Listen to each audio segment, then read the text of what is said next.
An Aurora man is transported to the hospital following a rollover crash. Also, Webb City police investigate the shooting of 2 people. The 4 states' most watched news starts now. A 2-vehicle crash kills one in Neosho County, Kansas. This is KOAM News at Noon. I'm Zach Dodge. The crash happened Thursday at the intersection of Kansas 39 and US 59 east of Chanute. According to the Kansas Highway Patrol, 78-year-old Hazel Burgess of Arkansas failed to yield to a vehicle going east on Highway 39 and struck the vehicle. Burgess was pronounced dead on the scene. The other individuals involved in the crash sustained minor injuries. An Aurora man is seriously injured after a rollover crash near Crane, Missouri. It happened last night on Highway TT after Billy Dodd failed to navigate a turn and overturned as he went into the ditch. Dodd was transported to a Springfield hospital with serious injuries. The Webb City Police Department is investigating the shooting of 2 people. It happened early yesterday afternoon. Webb City Police say they were called to the 500 block of North Colonial for a disturbance. Officers found a man and a woman both suffering from gunshot wounds. The victims were taken to a local hospital with serious injuries. Police believe this was an isolated incident, though, and that there is no threat to the public.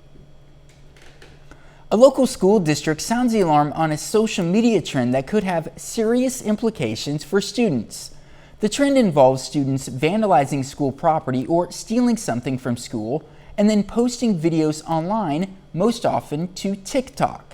While school officials in Pittsburgh can't say for sure it's because of the social media trend, Pittsburgh Community Schools has had incidents of both in several buildings in the district. So we did send a letter home because we were seeing this trend happening, and we want to encourage our parents to talk to their students about the downfalls of peer pressure, that sometimes things on social media look cool, but there's real life implications and consequences to that, and things that we put on social media can be there for the rest of your life. TikTok has taken videos down with the hashtag associated with the trend.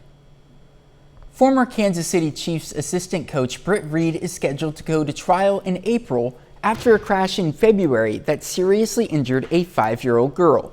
Reed, the son of Chiefs coach Andy Reed, will go on trial April 18th.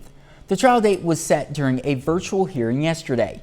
Prosecutors say Britt Reed was speeding and under the influence of alcohol when he hit 2 cars on an Interstate 435 entrance ramp near Arrowhead Stadium. A child in one of the cars, 5-year-old Ariel Young, suffered a traumatic brain injury. The trial is expected to last around a week.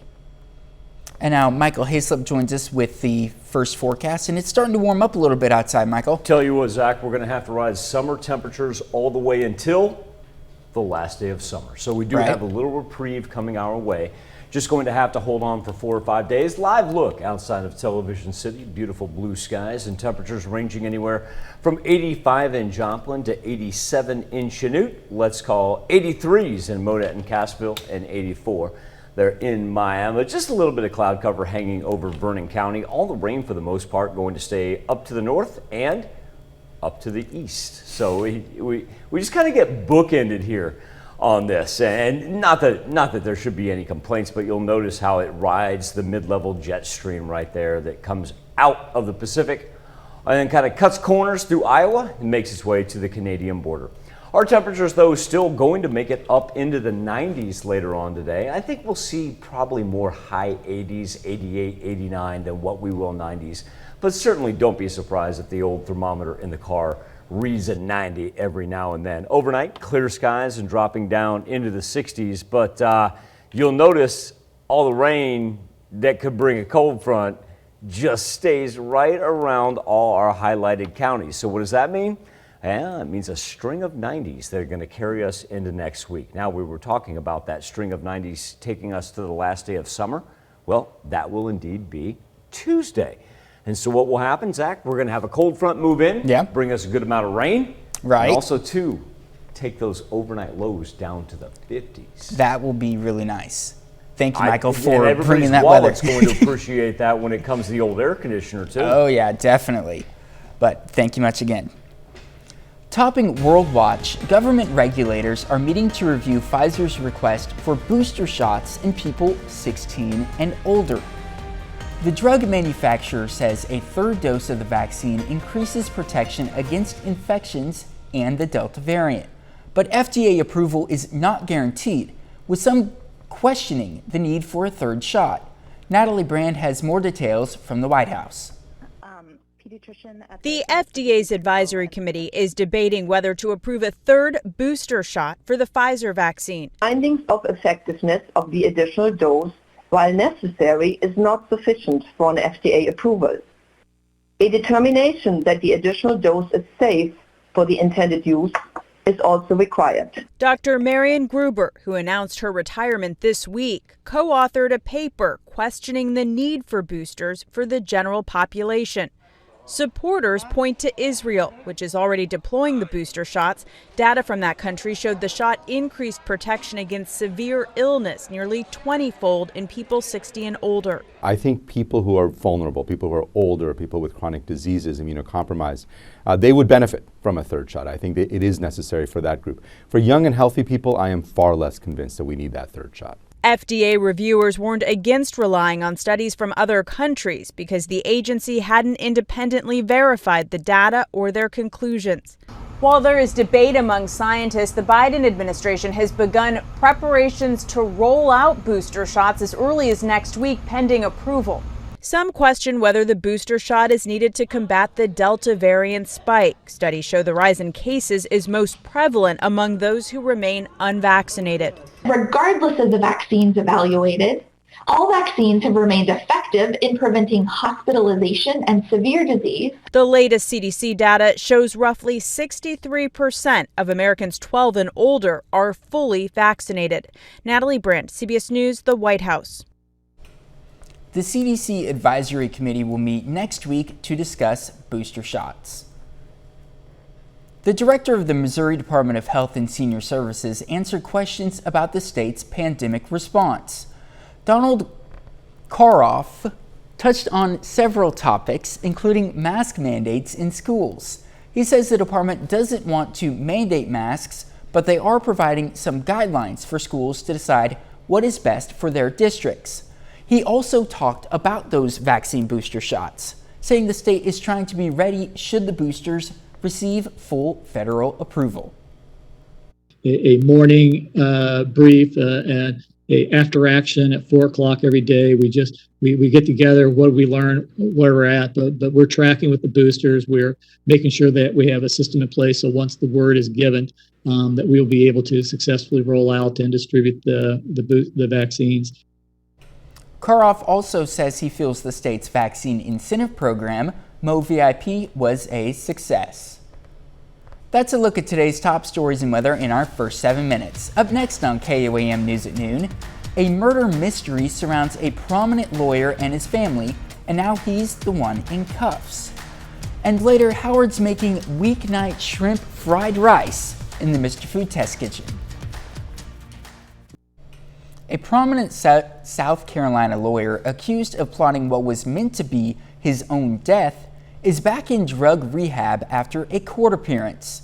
Alex Murdoch was charged yesterday with conspiracy to commit insurance fraud and filing a false police report. It's the latest twist in a bizarre and tragic story that started in June when Murdoch's wife and son were found dead at the family's home. Those killings are still unsolved. Nikki Batiste reports from Hampton County, South Carolina. Calmly and quietly, Alex Murdoch walked into court masked and shackled Thursday afternoon. Murdoch briefly broke down as his lawyer spoke about the murders of his wife and younger son. The 53-year-old admitted to attempting to orchestrate his own suicide days after his family's legendary law firm accused him of stealing money.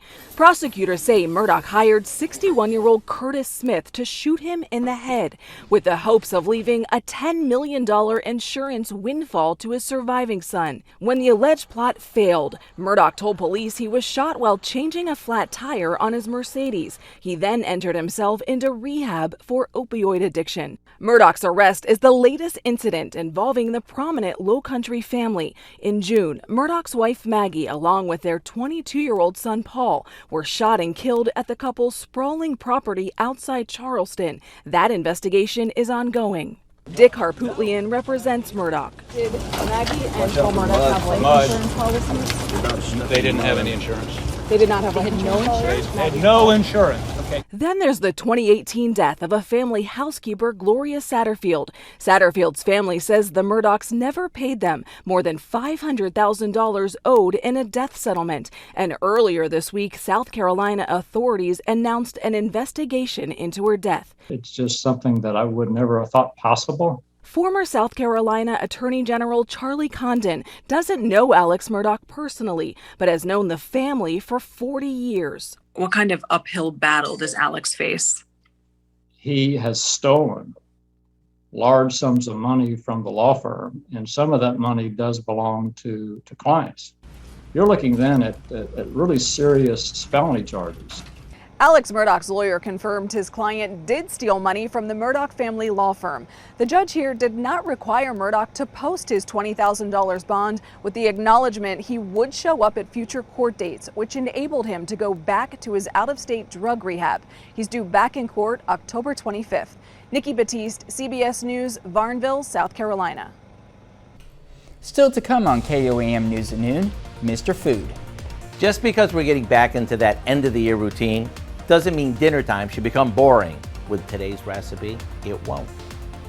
But first, Michael Hayslip returns with your complete forecast. Hard to believe it's time to wrap up that work week and that school week heading to high school football Friday. Our temperatures right now for the past 10 days, we're going to see some 70-degree temps coming up next week.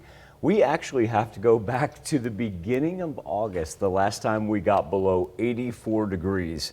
As even though we see a couple 85s up there, and that 85 today, that's deceiving because remember, we are not quite done as of yet. That's where we stand though over Joplin, and it has been gorgeous, sitting at 55% humidity. We'll take that, and that barometer, I tell you what, that thing has just taken off today. And that's an indicator of a whole lot of high pressure in the Midwest that gives us beautiful, beautiful blue skies and very mild temperatures for now. Wait till we get until the afternoon hours. 85 in Joplin and in Parsons, 83 in Monette, 84 in the home of Wava Eberly, and a happy birthday to her as well. A Skywatch storm tracker that is clear as can be with just a little cloud cover hanging over Vernon County, Missouri, but all the rain, it will stay up to the northwest and down to the southeast. As a matter of fact, look at that cloud cover on either side of us. That is just something else, and it gives you an idea exactly where the precipitation and the cold front is, the dividing line right there through western Kansas and then through eastern Nebraska as it rides the mid-level jet stream. And the majority of the rain, and this is actually still from Nicholas. This is fallout from Nicholas that's still dominating the Gulf Coast. Now, while we talk about our barometer, and that's, you couldn't carve it out any better than that, to be quite honest with you. While we talk about our barometer, we do have some low pressure systems that we have to keep track of, and that is going to be out on the Atlantic coast because Invest 98, it is trying to become a named storm. It is earnestly trying. Look at all this rain on the infrared satellite pushing up to the northeastern portion of the United States. Good chance that it does become a named storm by the time we get to the weekend. Here in the 4 states, dry and hot, at least for the next 4 days, as we're going to have temperatures up into the 90s. Kickoff, say about low 80s. And if you got a road game, you are in luck. Because look, everything just stays on either side of us like a bookend. 7-day forecast is going to show us that up until the last day of summer, which is Tuesday, will remain hot, but then a nice cold front kicks in, brings us actually some much needed rain and temperatures down into the 70s for the latter third of September. Cool. Looking forward to those lower temperatures in the beginning of fall. It seems like summer has taken forever to get out of here. I was just waiting for you to give me a hard time by giving you your scripts yesterday and then you coming back and working today. That's fine. No, it's fine. It's fine, Zach. It's fine. It's we roll fine. with it. We roll with it. Everything's fine. Mm-hmm. Thanks, Michael. We take this time now to honor today's four-state hero. Corporal Timothy Yarnell served in the U.S. Army. The Chinook, Kansas native fought in Operation Iraqi Freedom. We're proud to salute Corporal Timothy Yarnell, our four-state hero. This one sounds and looks good, and don't let that name fool you either. Feel free to enjoy it this weekend too. We're making weeknight fried shrimp fried rice in the Mr. Food Test Kitchen. Well, it's that time of year. The kids have been back to school for a while, and most of us are settling into our fall routines. But just because life is routine doesn't mean dinner should be boring. To keep things fresh, we came up with a new Asian-inspired dish that's fresh and tasty. It's fried rice, and it goes together like this. The first thing we do is cook and cool some long-grain white rice. Cooling this makes our fried rice lighter and less mushy later on. While that cools, we scramble a couple of eggs and set them aside. Now, in the same wok or skillet, we heat some sesame oil and stir-fry our cooled rice until it starts to brown. Next, we add some peas and carrots, a bit of garlic, some soy sauce, and a touch of black pepper. Once all the flavors come together, we add in our shrimp and we'll stir fry that until it's cooked through. Add in the cooked eggs and some scallions, and you have a fill-you-up all-in-one dish that's ready in no time and is takeout fancy. And since it's packed with veggies and protein, it's mom approved. To get the recipe for our weeknight shrimp fried rice, just visit our website. I'm Howard in the Mr. Food Test Kitchen, where today we found a shrimptacular way for you to say, ooh, it's so good. Just boot those peas and I'm on board all the way. You can find this recipe along with a lot more good food from the Mr. Food Test Kitchen online. Just go to our website, KOAMnewsnow.com. Now here's a look at the four-state market.